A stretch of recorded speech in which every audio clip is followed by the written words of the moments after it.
योगेश कदम यांच्या आईच्या नावे असलेल्या बार प्रकरणी आता अनिल परब यांनी योगेश कदमांवर पुन्हा एकदा गंभीर आरोप केले।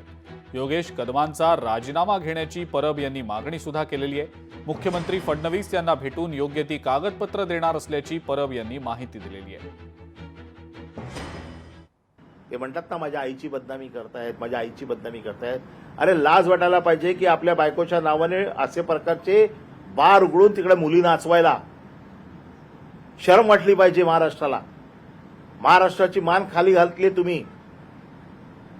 की आपल्या पत्नीच्या नावाने एवढं तर कळायला पाहिजे होतं की आपल्या पत्नीच्या नावाने हा बार चालतो, त्या बारमध्ये अश्लील डान्स चालतो, त्या बारमध्ये अश्लीलता पसरवली जाते आणि तुम्ही गृहराज्यमंत्री आहात महाराष्ट्राचे। तुमच्या आईच्या नावाने आज तुमच्या आईच्या नावाला बट्टा लागला, तुम्हाला लाज वाटते ना? मग अशी कृत्य करता कशाला? त्यामुळे माझं मत असं आहे की मुख्यमंत्र्यांनी यांचा राजीनामा घ्यावा।